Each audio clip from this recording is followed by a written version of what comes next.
ఇంకా ఈ psycho Jagan Bhogapuram airport కి శంకుస్థాపన మళ్లీ చేసేదానికి వచ్చినప్పుడు ఇక్కడున్న మత్స్యకారులకు జెట్టి ఏర్పాటు చేస్తున్నాడు. మత్స్యకార సోదరులు అడుగుతున్నా, కనీసం ఒక తట్ట మట్టన్ అక్కడ వేసారా?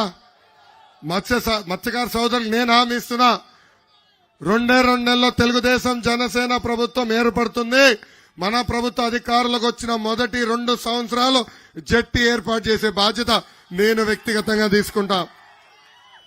గతంలో మత్స్యకారులకి వలలు ఇచ్చాం, బోట్లు ఇచ్చాం, స్కూటర్లు ఇచ్చాం, ఐస్ బాక్స్లు ఇచ్చాం. ఆ విధానం మళ్ళీ మేము తీసుకొస్తామని ఈ సభాముఖంగా హామీ ఇస్తున్నా. అంతేకాకుండా తారకరామ రిజర్వాయర్ వర్క్లని పూర్తి చేసే బాధ్యత మేము తీసుకుంటాం. ఇంకో పక్కన భోగాపురం ఎయిర్పోర్ట్ కోసం భూములు ఇచ్చిన కొంతమంది రైతులకి ఇంకా న్యాయం చేయాల్సిన అవసరం ఉంది. అది తప్పనిసరిగా మేము చేస్తాము. ఇంకా ఈ సీతమ్మ చెరువుని మినీ రిజర్వాయర్ గా కూడా చేసే బాధ్యత మేము తీసుకుంటాం. మూతపడిన జూట్ మిల్ పరిశ్రమని మళ్లీ తెరిసే బాధ్యత మేము తీసుకుంటాం. ఇంకా పెండింగ్ లో ఉన్న టిట్కో ఇళ్లని మన ప్రభుత్వం ఏర్పడిన మొదటి 100 రోజుల్లో పూర్తి చేసి లబ్ధిదారులందరికీ అందించే బాధ్యత కూడా మేము తీసుకుంటామని ఈ సభాముఖంగా నేను హామీ ఇస్తున్నాను.